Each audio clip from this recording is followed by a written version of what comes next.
administrator. So as a retiree, now year 5 out, I can't even believe it's year 5, but tempus fugit, especially when you're old.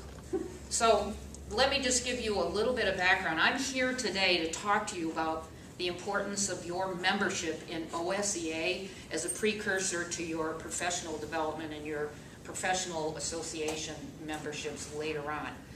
OSEA began, actually the program, the mentoring program, intergenerational mentoring, began back in Illinois in 1998, and it was designed as specifically a program where mentors would email or send letters or make a phone call once in a while to their mentors, and there was no real face-to-face. So in 2008, the very first face-to-face mentoring program was begun in Ohio, started at Kent State. 2009 became active at Miami University. 2010 it began on the main campus of OU. 2011 was Ohio State. 2013 us, and this year we're starting at Youngstown State. We also have University of Findlay, which is sort of in the we're thinking about it kind of stage. So we have over 100 mentors. There are over 130 students that are involved in intergenerational mentoring. And the purpose, you folks have mentors. I know there's a program that Terry has talked to me about, and this one is a little different. It's, I guess you'd say, a little more loosey-goosey, and we're more like pals that you can bounce things off, because believe me, all of the retired mentors, been there, done that. And they're, anywhere from preschool teachers to middle school to high school. We even have some college mentors.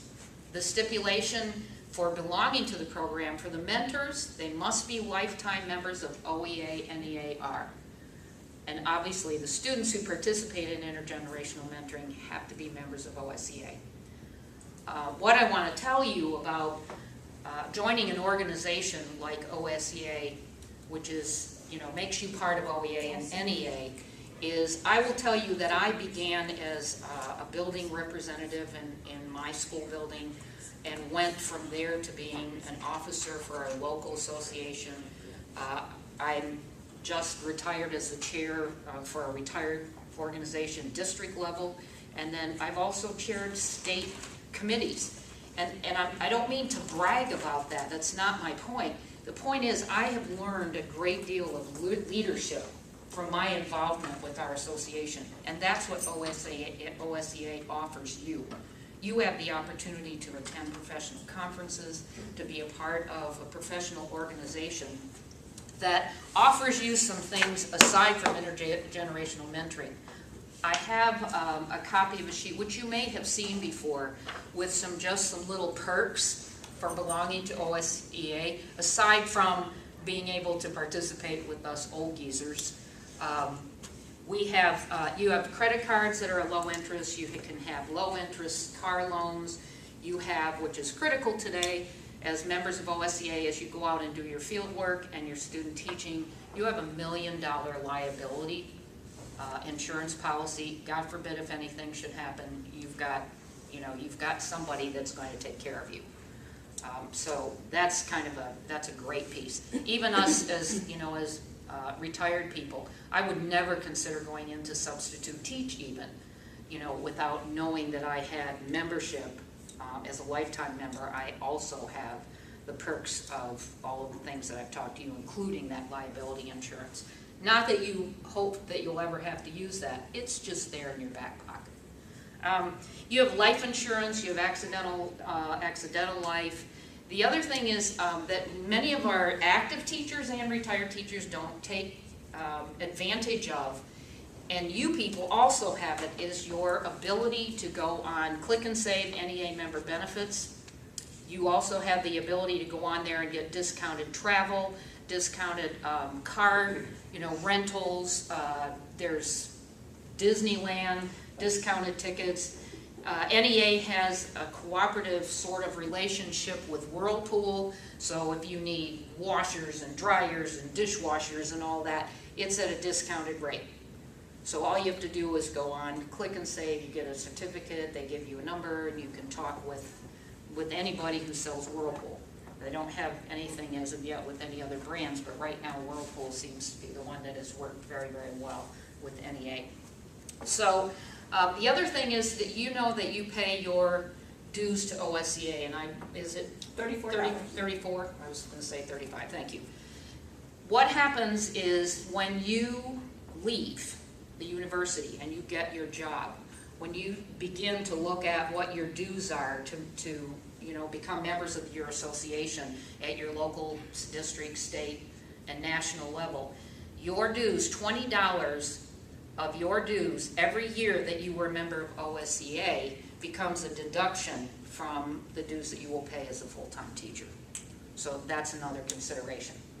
The mentoring program, I'm really excited about. I liked my work at Ohio State. But as I said, I wanted to come in my own backyard, and it's been a pleasure to work with, you know, with Becky and Abby. Becky is my mentee, and Becky Hoagland was in my honors class when I was teaching 8th grade over at Thomas Ewing. And what a peach.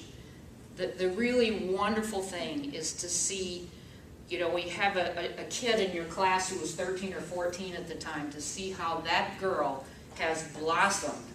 And her dedication and her desire to want to teach just makes me proud. It's just an amazing experience for me and for her to come back now and see, you know, I'm not falling apart as an old geezer. You know.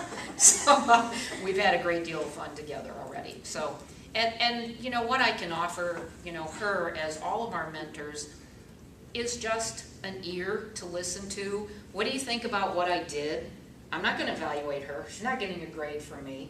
She can just flat out say, wow, I think I did good on this, but what do you think I could have done? Or, holy cow, I had a great day. Let me tell you about this lesson I did.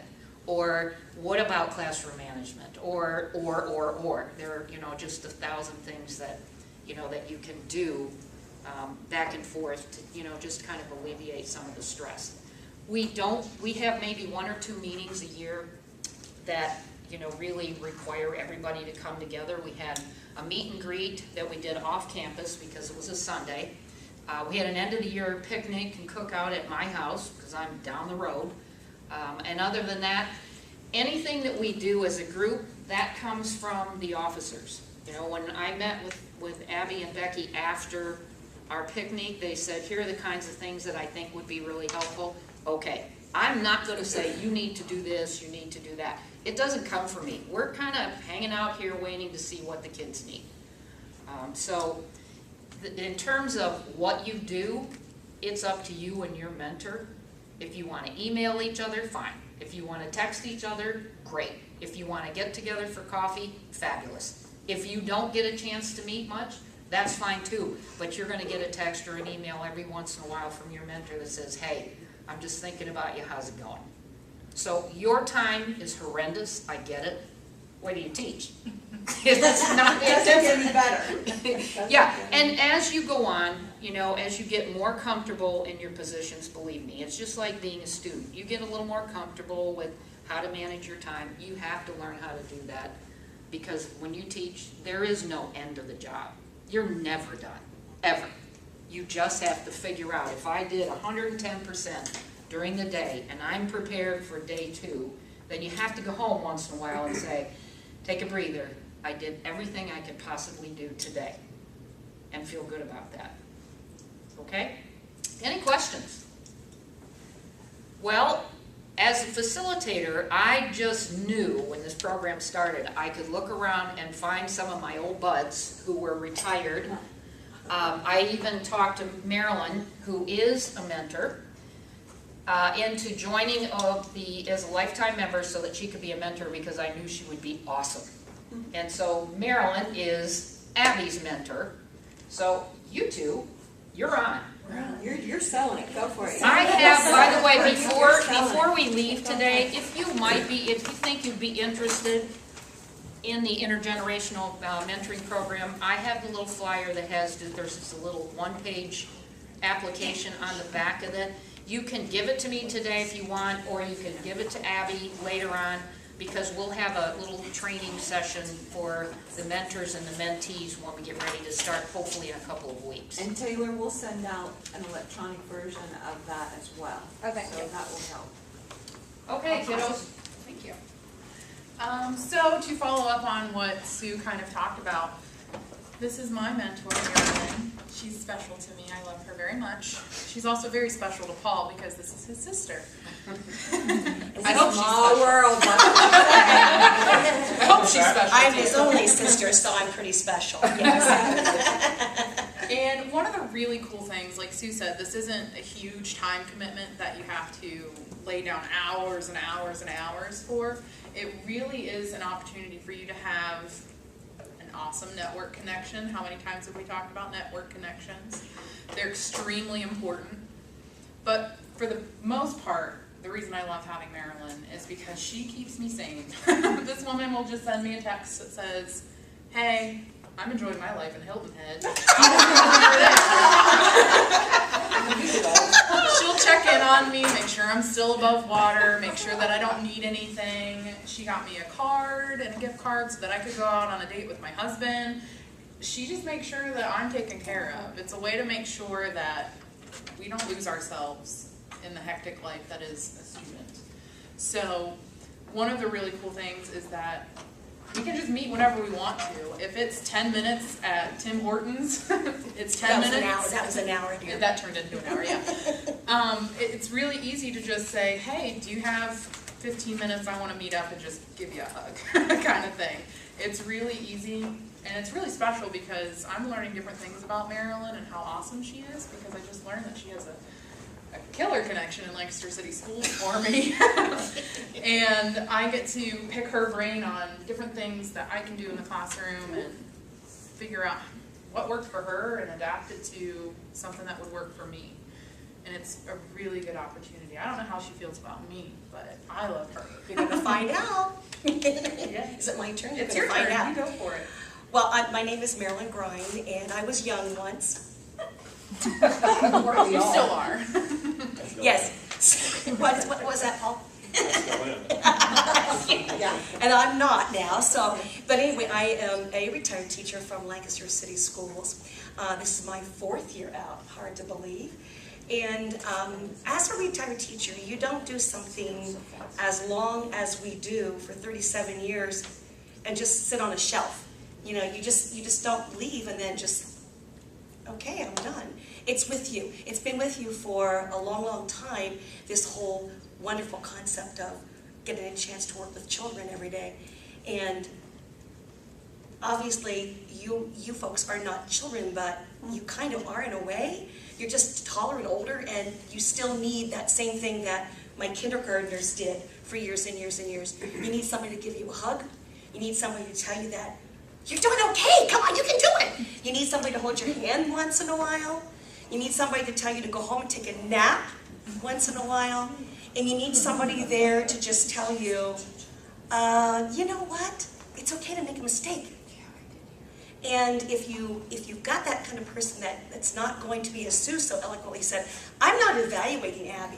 Now, it's not beneath me to tell her, Abby, oh gosh, what were you thinking when you wrote that up? And, you know, I would do that. I would want to have somebody tell me if I'm doing something that's not correct, because I want to know so I can change it.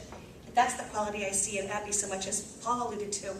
She wants to get better with everything that she does. And sitting out there, that's what you want to do. You want to just improve every single day on something. And that's what we as experienced, I was going to say, hold on, as experienced teachers, we've walked that walk. We've been there. We know what it's like to have somebody tell us, are you sure that you...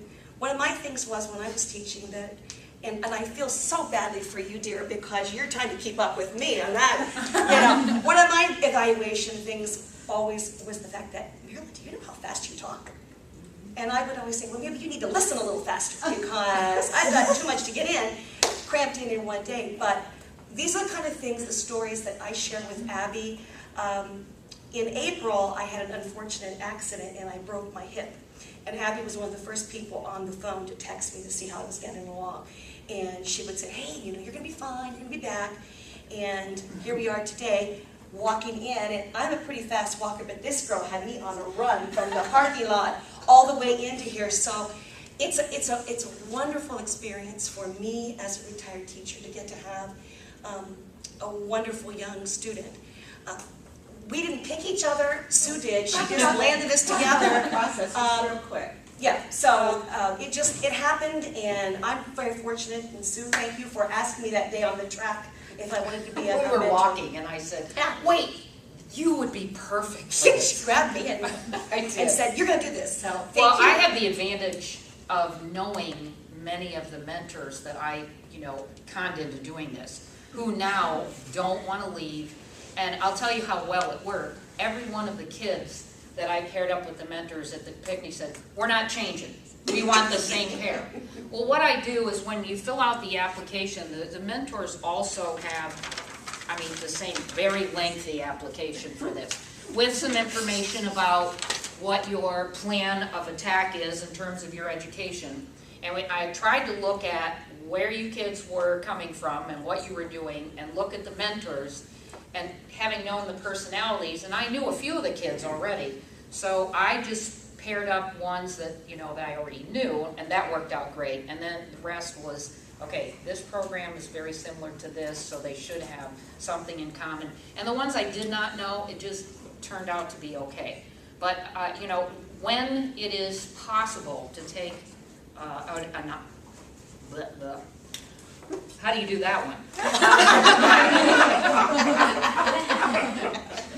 When I look at a retired teacher and look at the background and the things that person has taught, then I can look at, what the mentee is involved in and what their program is, and do your very best to, to connect people that are going to work.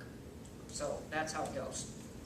It's really cool because I'm middle childhood, and Marilyn spent most of her time with the ones that kind of scare me.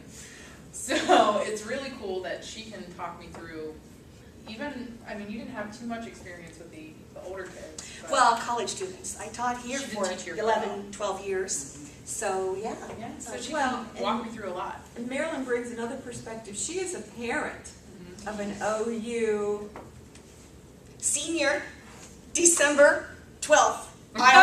We just wrote the last tuition check, so score. And he is an intervention special ed major in the Athens campus. And everything that you've alluded to, ditto, ditto, ditto, I would be right there saying, go after, because, may I just go off aside just for a few seconds? Abby said, okay. Because from the parent side, please be ahead of the game all the way through. Are you familiar with DARS? Yeah. Okay, my son is probably just about ready for me to just retire completely in Hilton Head, because I am on him all the time, all the time. He has had 3 advisors during his senior year, because they keep calling him. Now you're going to, all your special ed are going to be over here with this He's person. an intervention specialist. Intervention specialist, yes. And now your advisors are going to be this person. And that's not their fault, but every time you make a change, I'm sure you all know, that requires regrouping and figuring out what's going on. So my advice to you is, anytime you get these wonderful instructors and advisors here on this campus, utilize what they say. Just get everything documented. Know exactly what you're supposed to have. Don't come down to your last semester and they say on your DARS, oh, you still need another class. And Adam told me that. And his mother said, oh, no, you do not. Because I had been on this DARS thing the whole time through, too. And I said, you go into that advisor, and you have that advisor sign that document. So these are little tips, and folks, just please do that, because every semester is critical, and you have to be on top. And that's the same kind of thing that, that Abby and I share as mentor. Be on top of this. What questions do you have? Ask, ask, ask, ask, because if you don't, you're going to be sorry. Yeah. And the other thing to follow up with that, anytime you send in any forms anywhere, make a copy. You know exactly where you're going to file that. I've had people tell me when I moved back to Lancaster and I sent in my certificate. I got a letter about 3 months after I was back saying, you have no certification on file. And A, my sister-in-law was with me when I dropped it off at central office, and B, I had a copy Yep. of what I had sent to them. Always. So, I mean, they were ready to say, I'm sorry, you can't teach. Oh, yeah, I can. Just a side note, Marilyn's sitting down here and we're chatting and she looks up at the board and says, tell me your personal comment about your son right away. That is so on point. Yeah. He just had his first evaluation, well, actually it's the second, more formal than the first one. And having had over 17 student teachers when I taught, the forms change. Just like, whoop, there's another form. So he had brought it home. He had it in his folder. And he finally, last night, let me look at it. And the only area that scored that he really needs to work on, it's called his focus area, which he was kind of a little, I said, Adam, it's September.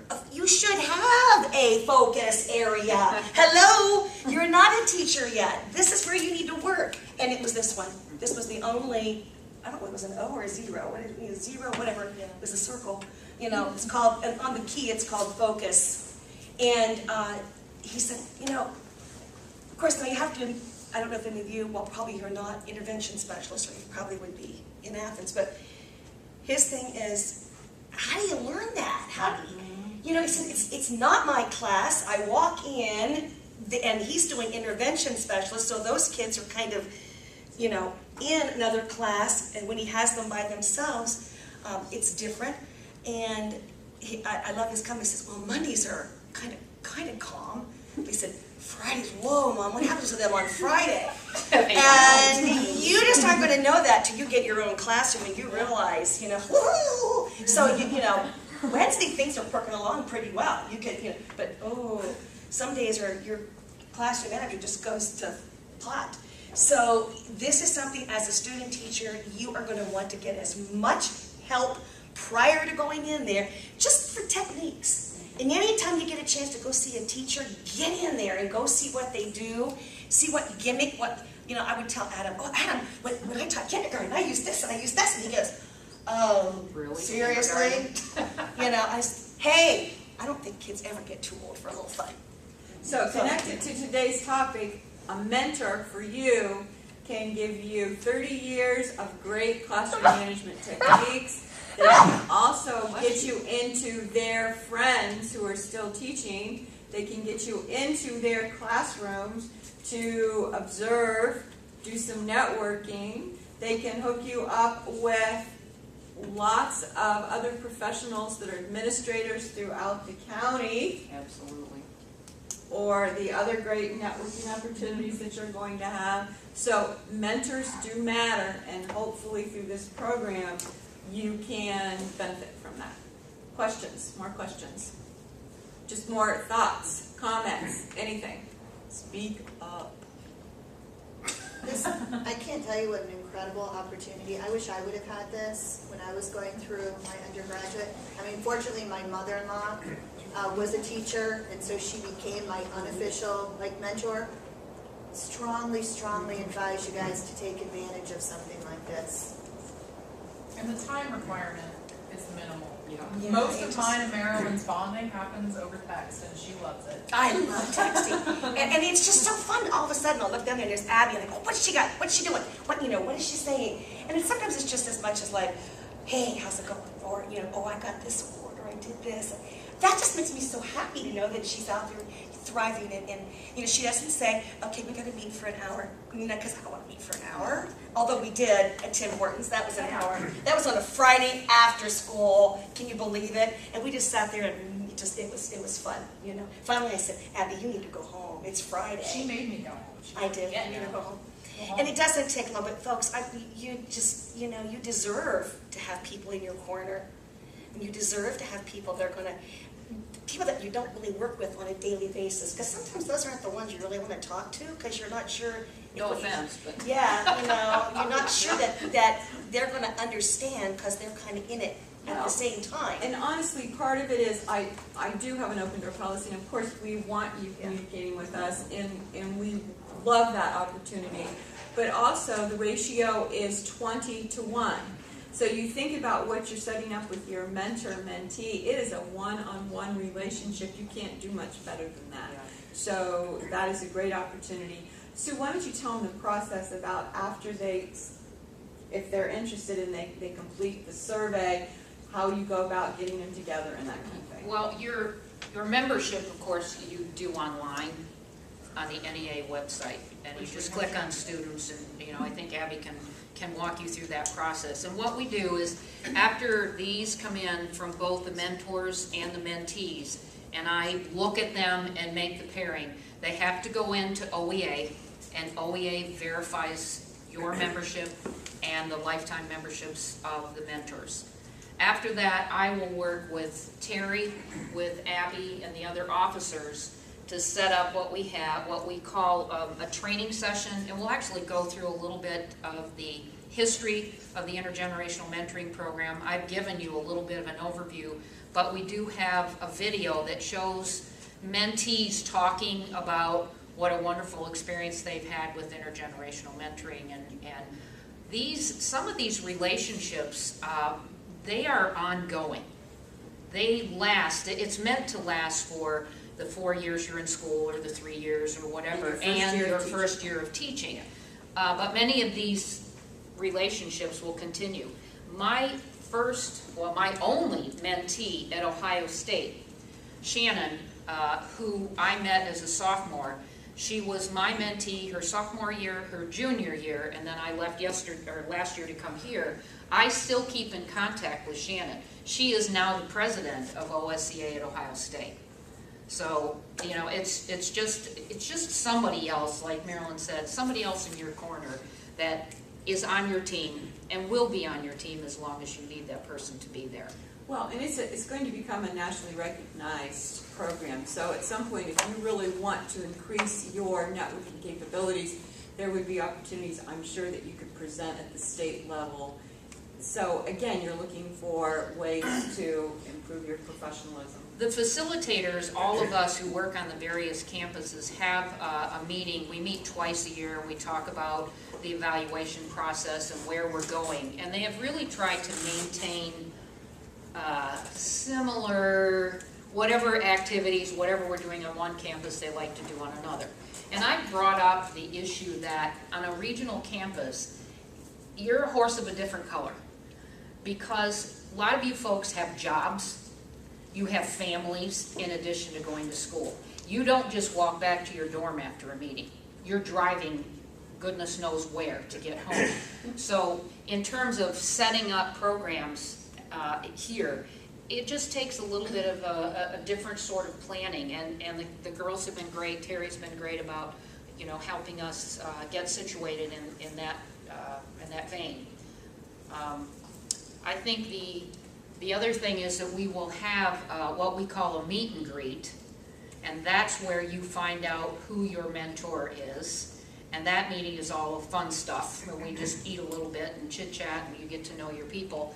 After that, whatever we decide in terms of the need for a group meeting, that's totally up to you folks. If we don't need to have one, we don't. We usually organize an end of the year, and you get a certificate, which, by the way, I still have your certificates. We had such a good time, I forgot to hand out their, congratulations on the end of your first year. Yes? Is there a deadline to sign up for that? Because you're talking about the meet and greet. Is that a set date, or No, does we that? have not. That's totally up to Abby when is convenient for you, for her in terms of organizing, Okay. where we can do that depending on the day. I just that didn't we know do if it's that. in the next I week will or tell you the something. deadline is ASAP. Okay. We don't have a specific date, only because most of the campuses by the end of September have had their training. And, I knew that we would organize ours within a couple weeks of that happening, and that training we can do in a couple hours both. So in the next week, it would be nice if you could It would join be great. OSEA and start the process, simply because you have a year-long membership. It's always a re-up in the fall, starting October 30th, no, August 30th. So in fact, you're benefiting from that entire year. Yeah, your So- membership runs with OEA's membership, which is September. September 1 then. 30th. Okay.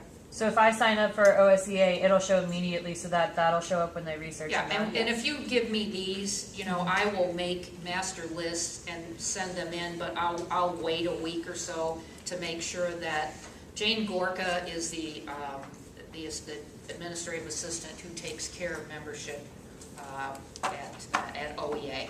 And so I work very closely with her. So it'd be instantaneous. Okay. So if we turn these in, we're gonna have mentors before the end of the semester, or? Oh, yeah, absolutely. Okay. I didn't know how. They're not gonna do you much good if we wait until later. Yeah. No, we're gonna hop on this as quickly as we get. All of the mentors we had last year, with the exception of one whose mentee didn't participate.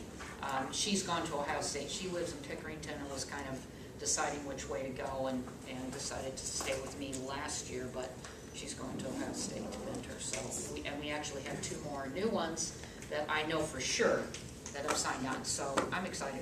So we want to give Sue a good problem. We want her to have to find 6, 8 new mentors because she already has a group of around 8 or 10. We want to extend that program. And So- it is not uncommon that a mentor would have 2 people. In fact, you know, poor Judy Ness, who just walked out, she said, "I want you to be my mentor." Because, you know, she's grown up. We've grown up together. I had both of her kids. I coached her son, so she wants it. I said, "It's no problem. I can handle Becky and Judy Ness." And I'm so excited that Becky's So how many people are going. thinking you're interested? We'll give the flyers out. Okay, and then what we'll do is we'll send we'll do it electronically too. So talk it up to people that aren't here. We'll be sending that out as well. And Alright. the benefits that I talked about are all on this sheet, so feel free to take one of each of these. Great, thank you so much for letting me talk today, and I have appreciate some Marilyn being here. I have some questions. Yes, sir. Are you comfortable in addressing some questions I have that are perhaps hypothetical situations that a mentee might ask you? Sure, So let's suppose I'm Shannon. I know what's coming. Yeah. I'm going to be Shannon, your mentee that you mentioned at Ohio State, and I'm going to graduate, you said? She's going to She's graduate. a senior. She's a senior, she's going to graduate. So she comes to you and says, "Sue, I've got this great opportunity. I think I can get my master's degree paid. I'm just going to continue right on. I want to get my master's degree and then seek a job." What would you advise her? I hear the There's students, pros and cons. there are pros and cons to both of that. So She's graduating from Ohio Well- State. She has to have a master's. Yeah, really. Although they're in the process of training, but if that were not the case with Ohio State, yes. what are some of the issues that the I students think need that, to you know, for me, I cannot tell specifically any person, you should or should not do this. There are some considerations, I think, on both sides. One of the issues, as you well are aware of, and this is another key to belonging to an association, staying informed about policy and about what's going on in your profession. With money being an issue in many districts across Ohio and across the country, many school districts are looking at what's your education. Oh, you have a master's degree, and that begins to put you in a higher pay bracket. So that is a consideration. I don't know that any one of the mentors would say, don't get your master's or do get your master's. There are options. Most school districts have professional development money that will allow you to begin your teaching career and then get your master's if you are at a university that doesn't require that. And I know that Ohio State is also looking at that issue simply because you don't want to outmarket yourself, for lack of a better way to put it. Put yourself in a position where you can't get a job because you're just too daggone schooled. So I think that's the best I could do with that situation. So Yeah. the next one would be then, what if she would come to you and say, I'm having a hard time finding a job, but I think I can get hired at this charter school down the street. Would you recommend, what would your reaction or your comments be, your conversation be with a mentee Well, who's going to go to a charter school? You know, I have been very involved in the workings of OEA, and legislative issues and political issues for a very long time. So I have my personal ideas about charter schools. Not all charter schools are horrible. Some of them not so good. And I would say to you that it would be imperative, if you cannot find a job anywhere else and get an offer, is to make sure that you have investigated your school. You have got to research that particular organization. There are some really great ones out there. There are. But you need to research it. And there are a number of them that have That been aren't in the news that are absolutely, I mean, I was at the State House for the presentation not too long ago about the Goulin schools. But as I said, there are a number of them that are not so good, and there are probably just a number of them that are just fine. You know, you have to, like any job, you have to know where you're looking at being hired. You have to know what's the history, you know, how well does the organization work together? I mean, is there a good relationship between the teachers and the administration and the boards of education? And you know, and that's the thing that, you know, we've been fortunate about in Lancaster. I've worked on liaison board for years, and that's affords us an opportunity to sit down with principals and with the superintendent, assistant superintendent, and where there are issues in the school, and there are always issues, before they get to be big, almost unsolvable issues, we would sit and talk, and things would get taken care of before they get to be problematic. So communication, your benefits, the history of the school, those are the kind of things you need to look at. So go ahead. Could I just add to that? As a mentor, if Abby had asked me that question, Paul, I'm not as familiar with what's going on. And I probably, as Abby's mentor, I would have said, you know, Abby, let's see, who can we talk to about that? And I might have sent her to you, Paul, who's out there in the field. I wouldn't tell you what, Abby, I would never tell you what to do about a charter school versus, you know, because that's just not what I should be doing. But I would try to help you find the right person. But you would be a talk to. facilitator, which Yeah. is exactly Yeah. what a mentor is. That's right. Yes. So I would add to what she said about the charter school and say that it's the same, I think she hinted toward this at the end and said it, the same thing applies to checking out the public schools that you're applying to. There are some that kind of tear up the culture, you don't want to go there. Right. And if you don't do your homework like she suggested, then you're going to get yourself stuck in a public school that's going to be the school from hell. Third question, Sue. If this is for the females, if I'm a female and Shannon has now taught for a couple years, several years perhaps, maybe she's got as many as 5 years experience and then has her first child, and he comes to you and says, well, I want to stay home with my kid now for a while. What advice do you give to her?